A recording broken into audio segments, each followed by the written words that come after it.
Hello and welcome to my YouTube channel. If you're regular here, you know I review many photographic, audio and video related products. Now about 6 months ago, I reviewed the Fujifilm X-S20, which we have here. Now I reviewed this not long after I'd purchased it, so I hadn't used it a great deal, but I gave you my initial thoughts, what I thought of this camera. Now 6 months later, I've been using it for virtually every single show that I do, every video that I do, whether I've been using it as a close-up camera or as the wide camera, it has been used for video on pretty much every shoot. So I've got a pretty good understanding what its video features are like, and obviously what its quality is like, what its autofocus is like. I've also been using it quite extensively for photography.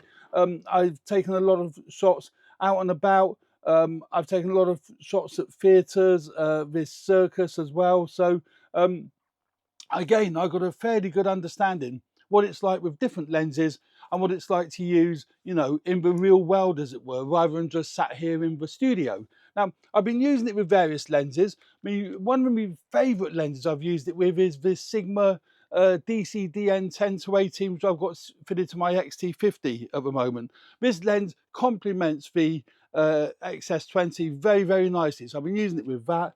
I also use it a lot with the Sigma DCDN 18 to 50, which is on my XH2 at the moment, which is getting the wide shot. I use that lens quite extensively here in the studio for this sort of thing, and also when I'm going out and about. And I used it on the XS20 when we were doing the circus shoot. So virtually, well, all the circus photographs that I took, well, actually Willow took all the circus photographs using the XS20. She used the Sigma 18 to 50 lens. Now the handling of this camera is beautiful. It's actually my favorite camera for handling. The grip is really, really nice. In fact, the grip is fantastic. It's better than the grips on the Sony cameras, and I find it's better than the grips on the Canon cameras. Now it is a really compact camera as well, so that to me is great. I do suffer with arthritis, so a nice lightweight compact camera is marvelous. And in fact, when I go out, just taking these two cameras, the XT50, which I keep the 10 to 18 on if I'm not using it on the XS20, and the 18 to 50, is a great complement. So you've got a really good variety of, you know, from ultra wide right through to telephoto, just with two cameras. Or I could just take the one body and the two lenses, whichever I decide I want to do. So the handling of the camera is beautiful. Really like the handling of the camera. Obviously X mount interchangeable lenses.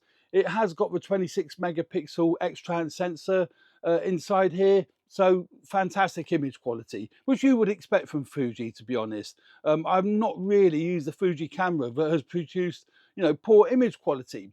It has got in-body image stabilization, as I said in my previous videos. That's really handy if you're shooting in low light or you want to shoot slower shutter speeds.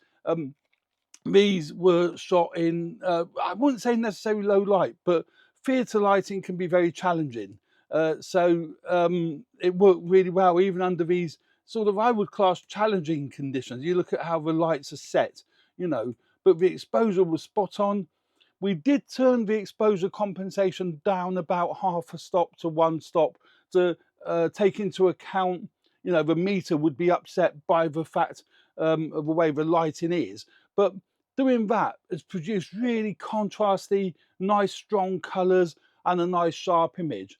The autofocus is great on here, both for video and for stills. 10-bit video recording, that's, you know, wonderful. As I say, it's got the 3-inch articulating screen, so that's brilliant for video.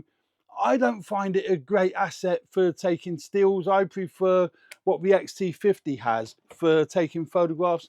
That's basically just got the tilty multi screen. That's what I prefer for photography. So that's why I really like taking this camera out for photography, because of its tilty wilty screen. But the XS20 handles exceptionally well, even with the articulating screen, which I'm not a fan of when it comes to doing street photography, family photography and what have you. I've been using the 35mm XC lens on here for my close-up shots for video. Beautiful.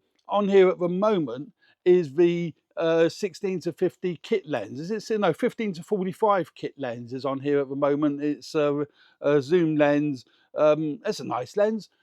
I know a lot of people criticize kit lenses for not being incredibly sharp. For me, I find they're fine for a lot of photography, but they're not ideal if you're going into low light, for sure. For indoor use, I wouldn't recommend a kit lens. I would suggest getting something like the Sigma 18 to 50. I highly recommend that lens because it's such a nice lens on this camera. It hasn't got in-lens image stabilization, but it doesn't need it because the camera has got in-body image stabilization. It's got a great battery. Battery life is excellent. They've upgraded it from the 126S battery that the X-T50 takes. It's a much bigger battery. It's very similar actually to the Sony FZ100 battery, which seems to go on forever. This one's pretty decent. I did, or Willow took an entire 2-hour shoot on here at the circus. And when I got back to the studio, the battery still had 70% juice in it. So, you know, goes to show it does handle really well.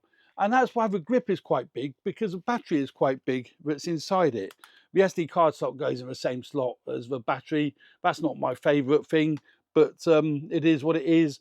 I prefer the SD card slot to go into the side of the camera like it does on my A7C and my ZV-E10. It slots into the side of the camera, much better for when you've got it on a tripod. And the SD card slot on the X-T50 is a nightmare because it's so far recessed into the battery compartment. It's very, very difficult to get that out when it's on a tripod. Really awkward. Now it has got various command dials on the top here, and I've reassigned this one here to turn face detect on and off quickly because I do find it's a bit convoluted from a handling point of view. If I'm photographing humans and then I want to photograph me cats, it's a bit convoluted how you get into that mode. I have got it set up in the quick menu, so you can go into the quick menu, turn it back on. I can go into the quick menu and I've got it set up in the quick menu to be able to access that feature quicker. I mean, I can just turn on and off human face detect, eye detect using this command dial here. It's got nice command dials, front and rear command dials. I've got the rear one set up for exposure compensation and the front one for set up for adjusting the aperture or the shutter speed, depending on what mode I'm in at any given time. And it's got various modes for video. It's got all your 10-bit. It exports RAW if you export in via HDMI. There is one downside. The HDMI port is a micro HDMI port, but it's a compact camera, so you don't really expect it to have a full-size HDMI port. I mean, the XH2, that I'm getting my wide shot on there, has got a full-size HDMI port, but this one has got your micro HDMI, but it has got a USB-C port, and I really like that. I use it all the time. I use it for power delivery more so than data transfer. In fact, I don't even use it for data transfer. I use it primarily for power delivery. So when I'm filming here in the studio, I can plug the USB lead in, and that'll, as long as it's going into a power block, then that'll power the camera well, until the SD card fills up. So it's great. I don't have to worry about the battery running out. I find that is great for me when I'm doing my content here in the studio.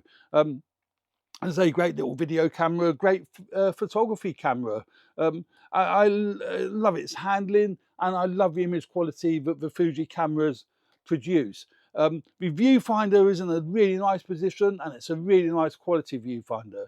It's only 2.3 million dot viewfinder. It's not as high res as the XH2, and it's not as big as the XH2. So the eye relief is still great though. Again, I had no issues, although Willow was using it mainly for the circus. I've used it a lot for many other shoots and I've had no issues. But I say image quality, very pleased with the image quality that this camera produces, and it seems to produce great images regardless of what lens you've got fitted on the front of the camera. And because it's X mount, there's a very wide range of lenses available for the X mount, and that's another great advantage. But yeah, getting back to the viewfinder, it's bright, it's sharp, and it's, you know, it's fine. And I love the position that it's central as opposed to off to the side, which it is on the A6700. Also, for Sony A6700, is like looking through a tunnel. It's not a particularly good viewfinder. I use it predominantly for selling the composition, as opposed to checking colours and checking focus and what have you. The other great thing with this camera is its vast array of function buttons, and it has got the focus joystick. I do use that, but I tend to use touch and drag for setting me focus. When I'm looking for the viewfinder, I'll drag my thumb across the screen. That will set the focus point, and then I can take the photograph, you know. And that works great for me. Obviously, different people will find it, different ways of working. There we go, I've just taken a photograph of the camera gear, resetting the focus point to the center. And also its tracking is really good. Fuji have made many improvements on their autofocus and on their tracking. So I personally don't have a problem with the autofocus and with the tracking with this camera. As well as the function buttons actually on the camera, you can see there's a few on the top and there's quite a few along the back here. These can be reassigned to what you want to use them for, but it's got 4 swipe functions on the screen. So I've got one set up for making that text along the bottom smaller and larger. So that's set to large at the moment. So if I swipe across there, that's now gone small, swipe again, and that's now gone larger. And that's a useful feature for me because of my eyesight. It's really nice to be able to see your aperture, your shutter speed, and your exposure compensation and ISO settings as larger text rather than small text. Yeah, nice quality viewfinder, nice quality screen, great handling, and you know, really like the camera. As far as images are concerned, they're great. I think we'll all agree Fuji cameras do produce really nice images, even they're really older cameras. Now, all of these images have been taken with various lenses. They haven't been taken with the same lens. For example, this one here was taken with the 35mm XC lens, which apparently produces the same image quality as the XF lens, but it's plastic made and it hasn't got weather sealing. So a little bit different to the XF lens, but the optics are apparently exactly the same, but it's a lot cheaper. And it's a beautiful lens. I mean, that's the lens here, really compact, really nice. And so image quality is great, and it's fantastic value for money, that particular lens. Now, I use that here in the studio predominantly for my close-up shot, because 35mm in full frame terms is about 50mm, so it's ideal for doing this piece to camera shot. It throws the background out of focus. My A7C being a full frame camera, that's got my 50mm lens on, and that really is throwing the background out of focus quite nicely. I've got it set to f1.8, so it is creating that nice depth between myself and the background. As you can see here, the main cup is in focus, but the other cups have all gone out of focus because of the depth that 35mm lens f1.8 is creating. But if you look at a different lens, let's take a look at some other lenses here. I don't know what lens this is. This is the XF 18mm lens. So again, that's about, what's that? That's about 27mm in full frame terms. So it's a great general purpose wide angle travel lens, and I use that a lot. It's nice and compact. I use that a great deal. Again, pin sharp, produces gorgeous colours. And if we look at what we took here at the circus, this was the Sigma 18 to 50 lens. And that's a beautiful little zoom lens. I can't show you it because it's actually on my XH2 getting the wide shot there, but that's a great zoom lens for getting your wide angle to your short telephoto, portrait lens really. And going down to f2.8, really nice sharp images, great clarity, and this camera handles higher ISOs really well.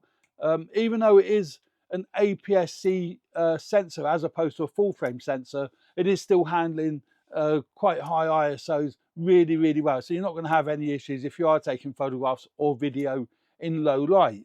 So yeah, an all-round great camera, great battery life. and great results. You can use it professionally, no issues with that whatsoever.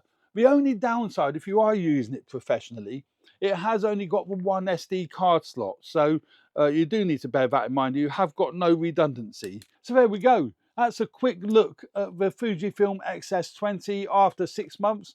I love the camera. I think it's great value for money. It's very similar to the Sony a6700 and very similar features to the Sony a6700, but I just prefer the viewfinder of the Fujifilm X-S20 and its overall handling. I prefer to the Sony a6700. Although the grip on the a6700 is still very, very good. So there we go, a quick look at the Fujifilm X-S20. I hope you found this video useful. Please hit the like button if you did like the content of this video. I would really, really appreciate that.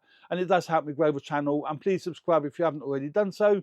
And lastly, don't forget to take a look at the images that are up on Flickr. The link will be in the description of this video. So thanks very much. Cheers for now. Bye.